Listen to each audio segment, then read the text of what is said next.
lovers, welcome to 411 Movies. I am Ahine Atta, bringing you the latest happenings in the world of movies this week. Let's dive in.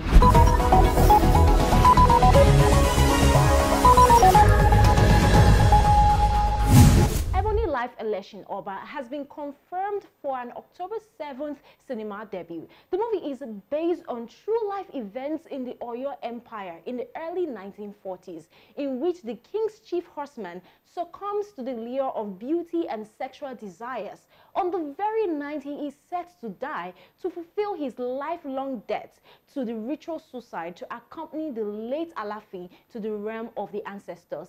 This led to a series of catastrophic consequences. It was directed by the late B. Bandeli.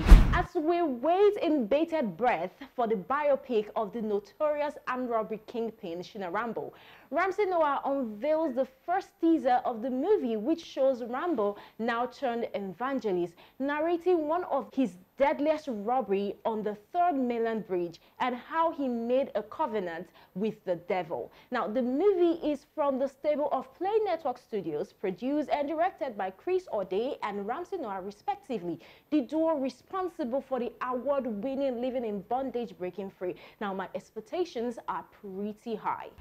Moving on, Nigerian actor Jimmy Odukoya makes us proud as he engaged in a well-choreographed sword fight with Hollywood star Viola Davis in the upcoming epic biopic King Woman. The film will see Odukoya star as Oba alongside Davis, John Boyega, Lashana Leash, and Angelique Kidjo. Now, the epic drama follows the story of the historical Agoji, also known as Amazons, a real-life army of women warriors who defended the powerful West African kingdom of Dahomey in the present-day Benin Republic during the 17th, 18th, and 19th centuries. It premieres in cinemas on the 16th of September. This month is out pretty soon. Amazon is building and planting its feet in the African market by content acquisition and building a strong African team. The studio head of African Originals, Ned Mitchell, has unveiled the 4 new executives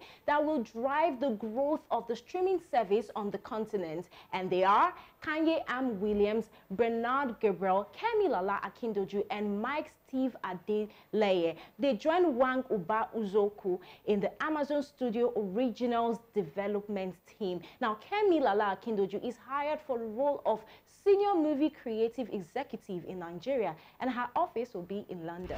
Anthill Studios is pushing further the creative storytelling in Nollywood as it sets to launch the release of League of Orishas, an animated series inspired by various West African mythologies and set in a time when gods, supernatural beings, humans, and strange beasts all coexisted on the face of the earth. Created by Nia Kimolayo and animator Eric Umosu, the show will be available on Anthill Studios YouTube channel from September 11. Now, still on animation in Nigeria, the Lagos Comic Con holds this September at Landmark Event Center, Oniru VI Lagos.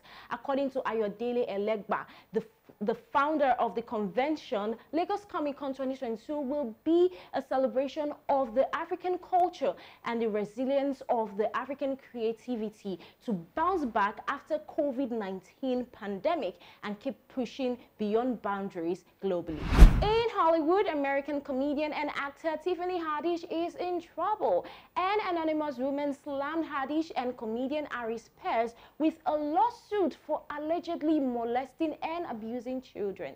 The lawsuit alleged that the children, Jane Doe, now 22, and her brother, John Doe, now 14, who are kids of a longtime family friend, were exploited in a comedy sketch filmed 10 years ago. In one clip titled Through a Pedophile's Eye, Spears' character played a pedophile lusting after John Doe, who was 7 years old at the time. According to the lawsuit, Haddish plays the boy's mother, who leaves her child with the man. Haddish has responded to the lawsuit saying, "Catch was intended to be comedic, it wasn't funny at all," adding that she deeply regrets agreeing to act in it. The actor also admitted on the Instagram post that she can't say so much about the issue because it's an ongoing legal case.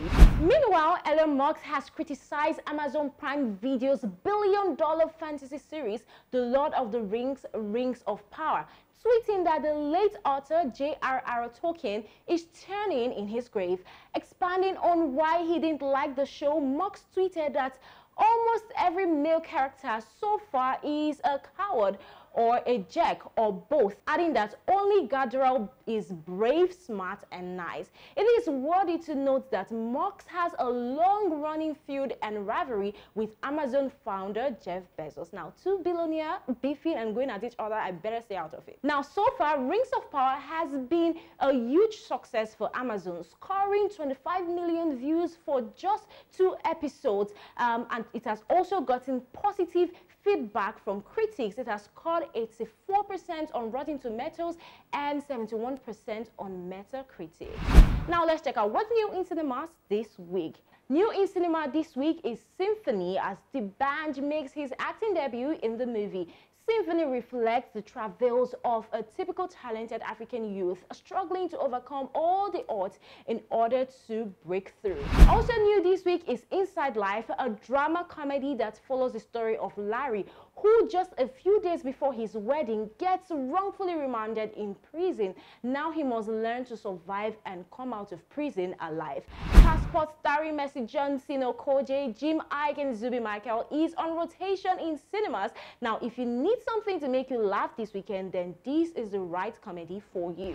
Do not forget to follow AFOREVO TV across all our social channels and subscribe to this channel. My name is Ahine Arthur. I'll be with you next week, so keep a date with me.